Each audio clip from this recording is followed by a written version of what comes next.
Welcome to the newest installment of the Untitled Film Nerd Project. My name is Philip, and joining me as always is TJ. Hello. Grr. We watched a movie tonight that just premiered on Netflix, and it's one that you've had your eye on for a while. Indeed. It was directed by David Bruckner, who has done The Signal, Southbound, and VHS. So I went into it with high hopes, and it was called The Ritual. Okay, so basically the gist of the film is that a bunch of college friends are getting together, and they're trying to pick where they want to go on holiday. And they're saying stuff like Amsterdam and Vegas and stuff like that. And they decide to go on this kind of hike through, I think it was called King's Trail. I think they decided to go on a hike on King's Trail around Sweden. Mm-hmm. And then that's how the story picks up and takes off. I'm going to let you go first. I highly enjoyed it. Okay. It told a very good story.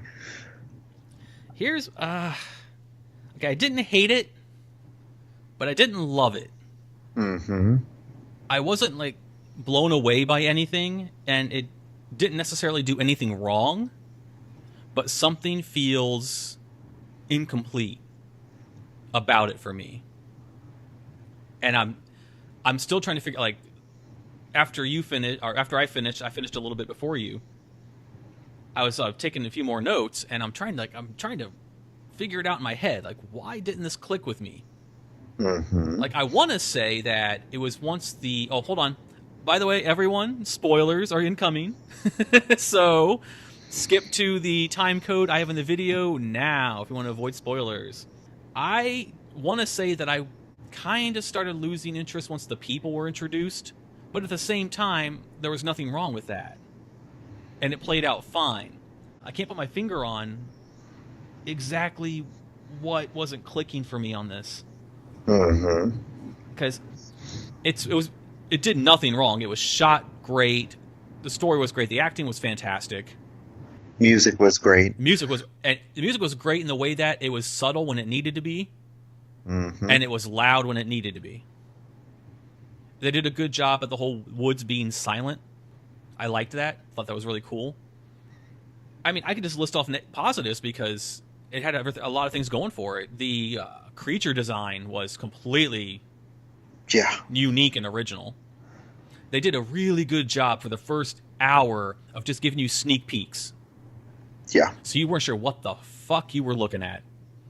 Mm-hmm. And then once we get to the scene where Luke crawls up the ridge and sees more woods, that's the first real clear glimpse we had.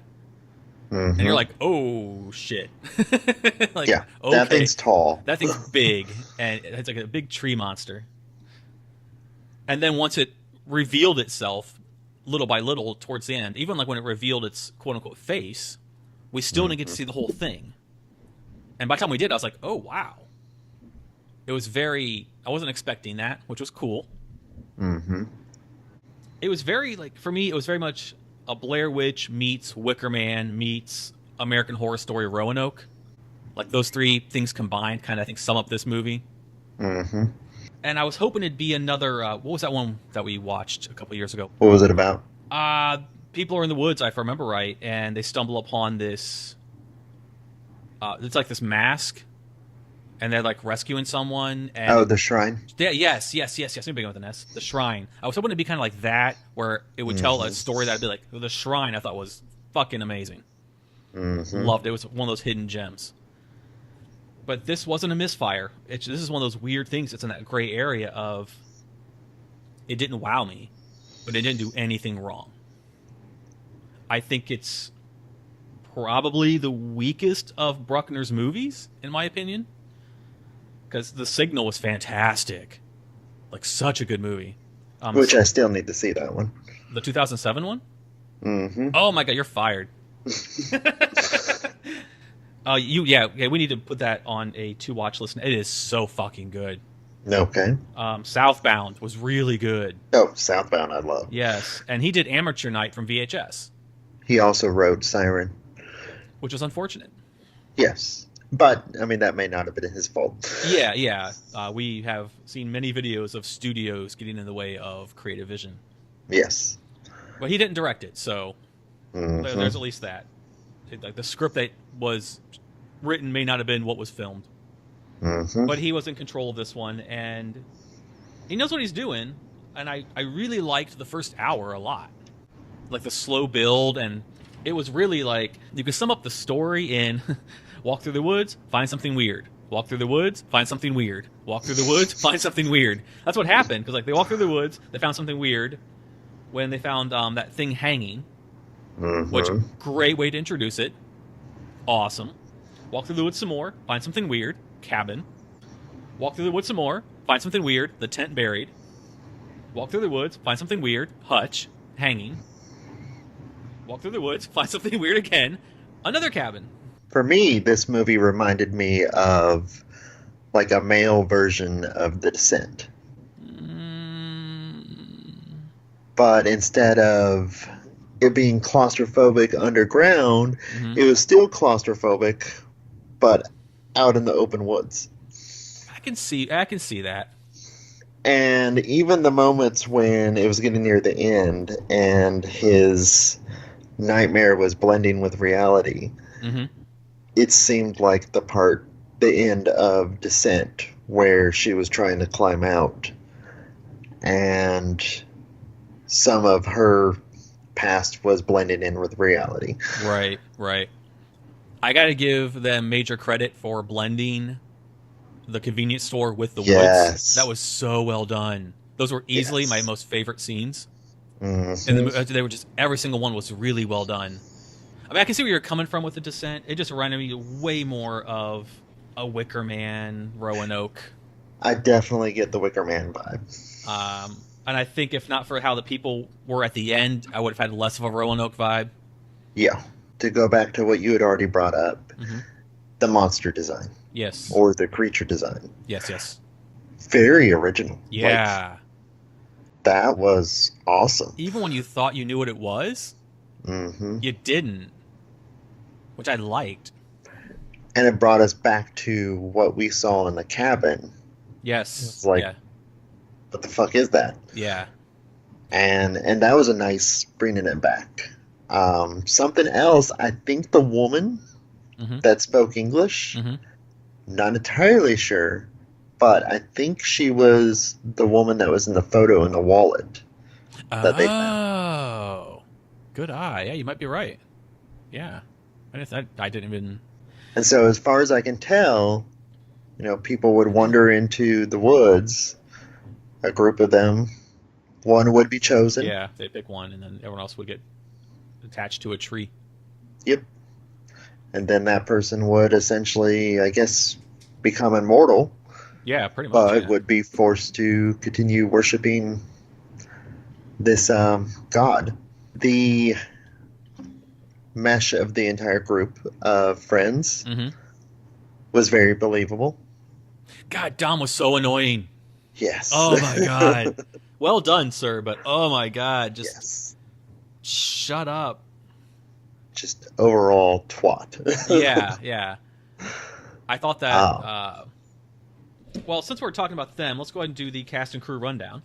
Yes, yes, indeed. Let me get back to my page of Cast and Crew Rundown. Cast and Crew Rundown. That's the official theme song for our Cast and Crew Rundown. Okay. I kind of jumped the gun on David Bruckner, the director, who's done phenomenal work with The Signal, Southbound, and Amateur Night from VHS, which is usually everyone's favorite of the stories. Hmm. Luke, who I think did a really good job at playing Tormented, Yeah. was Yeah. Rafe Spall, and he's been Mhm. in Prometheus and Hot Fuzz. Phil was played by Arshur Ali, and I don't recognize him from anything, but he did a great No. job. Hutch was Robert James Collier, and Downton Abbey is the only thing that I recognized. Yeah. And then Dom, annoying Dom, was Sam Troughton, and he's been in a bunch of stuff. Like I think he was like Alien versus Predator, but I don't remember him from Yeah. anything. Yeah. And Side then, character. yeah, yeah. And then briefly we had Robert, who was Paul Reed, and I didn't recognize him from anything as well. And that was your core cast in the movie. Did you have any holy shit moments? Oh, probably probably the biggest holy shit moment was just the reveal of the creature itself. I think I agree with you. I think the only time I actually said "holy shit" like to myself was when it, because how I referenced earlier how it kind of, we thought we knew what it looked like, and then we're like, oh no we don't, Hmm. oh no we don't. When it was trying to get Luke to kneel, Hmm. when it stood up trying to show its dominance and power, and it like morphed and it put its arms above its head or whatever, it became Hmm. this like tower, very like Shiva like. Hmm. That was cool. That was Yes. as close as I got to a holy shit moment, I think, in the movie. There were some like holy, like wow moments. Like, oh, I wasn't expecting that. Oh But, yeah. but that one was like, okay, didn't see that coming. And just, awesome. Yeah, and it makes the, I think you referenced this, the symbols that they saw Hmm. made sense then. You're like, oh, that's what those are supposed to be. Okay. What is your, if any, mediocre moment from the film? I would probably say probably just at the near the end after what's his name, the one that gets sacrificed, Dom? Dom. Mm-hmm. After he's taken away to be prepared and Mm-hmm. then brought back to be sacrificed, and they lock him back up. Mm-hmm. It was just kind of also like, I get the idea that you beat the shit out of him, Yeah. but I saw nothing that represented him being prepared.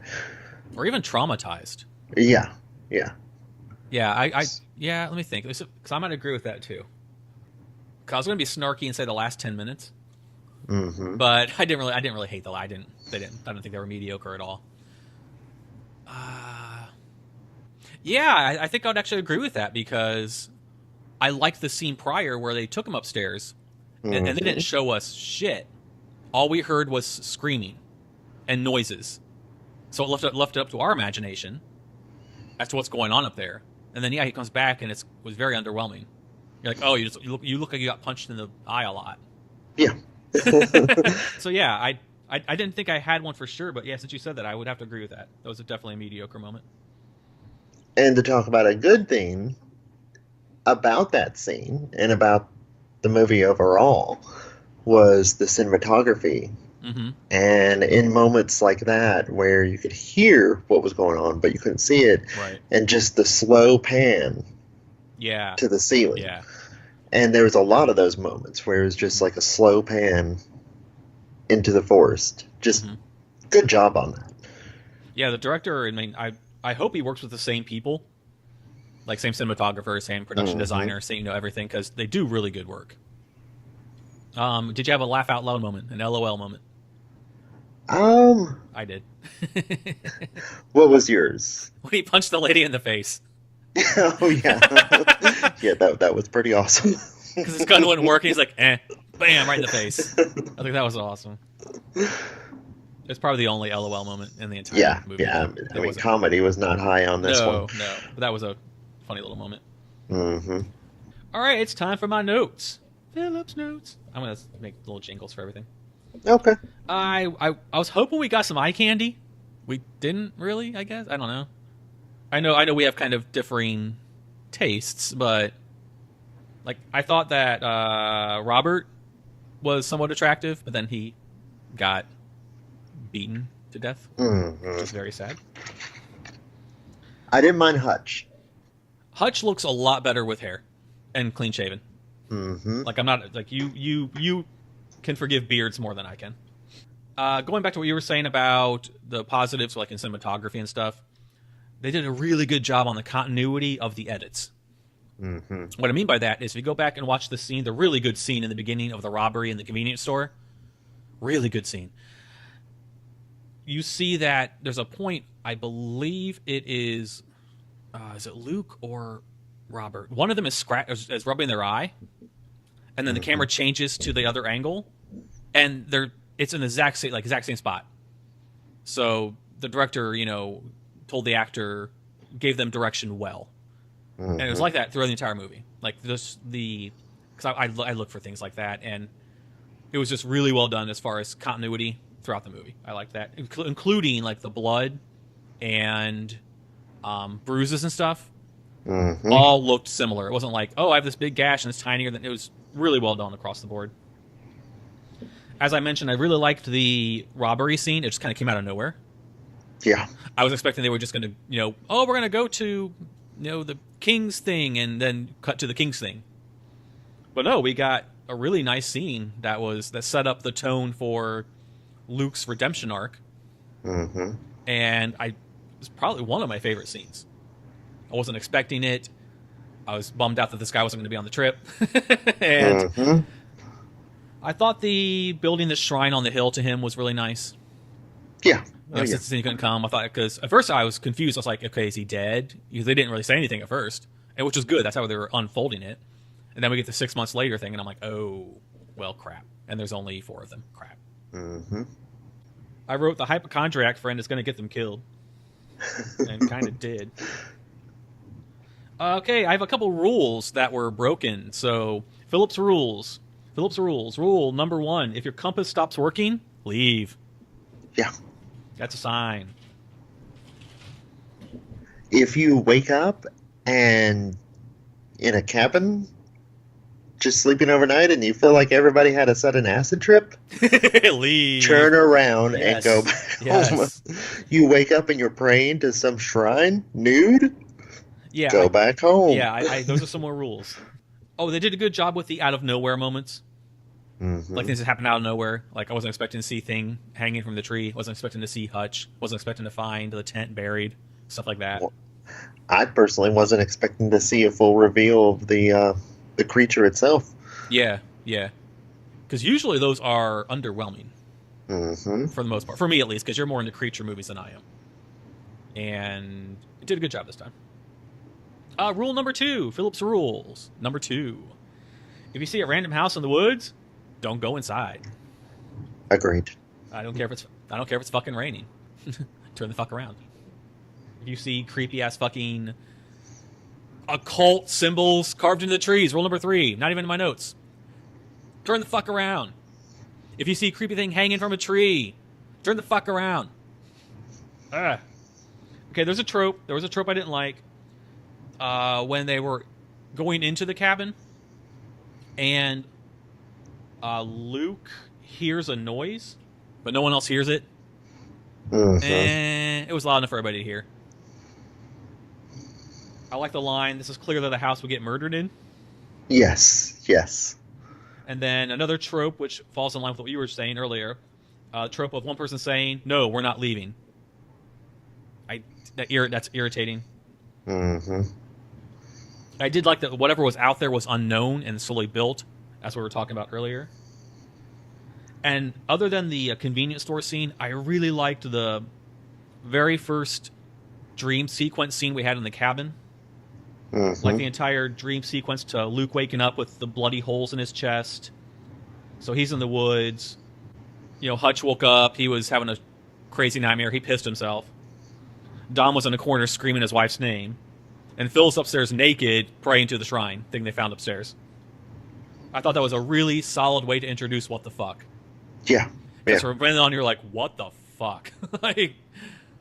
And it was one of those that, I'm glad it didn't also follow a typical trope of just one person going through. Yes. Yeah, so while it did fall into some of the tropes, you're right, it didn't fall into that one. I liked the part where there was I came across another cabin in the woods. And they're like, should we have a look? Absolutely not. Nope. Gonna call that the Nope cabin. Yep. And then, of course, we had the inevitable drama between Dom and Luke about what happened to their friend. And I was like, Dom's kind of a dick, but he's also kind of right. He could have helped his friend in some way, and he didn't. And he hid behind an end cap. But to be fair, Dom later got put in the same situation. Yeah, that's true. I thought another thing that was kind of weird is they were just running from Big Scary Tree Monster. And then they were like, it's dark, let's camp. Yeah. How about no? How about rule number whatever. If you're being chased by a Big Scary Tree Monster, get the fuck out of the woods. Mm-hmm. It's not time to stop and camp. I did like the scene, though, where... because there was another dream sequence with Luke and hear noises outside of his tent. It kind of reminded me of that shitty movie we watched, Willow Creek. Yes. Where they were in the tent and they heard noises, but this is how you do it. Not how Willow Creek did it. Yeah. Which was I very much liked just sitting there in the dark. You can hear that it's moving beside the tent, but too damn scared to actually look out. But, it's still no reveal. Right. Just then. And then he's unzipping his tent, and I'm like, nope. I would have unzipped it and just fucking ran. I don't know what I would have done. That's what I said I would have done. But I probably would have stayed in the fucking tent, scared shitless. I would have never gone camping. Yeah, right. Yeah, exactly. I thought there was foreshadowing that since Luke was marked, that he was going to turn into one of those tree things that they saw in the house upstairs. Mm-hmm. Like, I thought for sure that was going to be the end. Like, he was being forced into whatever the fuck that was. In a very horrible, empathetic moment. Didn't happen, though. Not following the footsteps, good. Yeah, I liked that moment. And did you, shortly afterwards, after deciding not to follow the footsteps, and they were climbing higher up, did you see that blink and you miss it moment where the creature was in the background and it just shifted? Oh, did it? No, I must have missed that. Yeah. What scene? It was right after that they decided not to follow the footsteps and they were trying to climb up that very steep hill. Was it in the direction of the footsteps? No. Oh, okay. Interesting. No, it's just in the background as the three of them are climbing up. It was like standing still and then it just moved to the right. Okay. Another rule. If you are hiding from something, turn your fucking flashlight off. For real. Going through, this will be more stuff for people to see on Patreon if you want to see the complete shots of the notes from the movie. Hint, hint. Yeah, that's about all I have.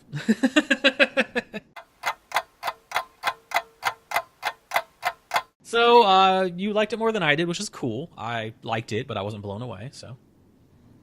But it's a solid entry in his catalog of movies.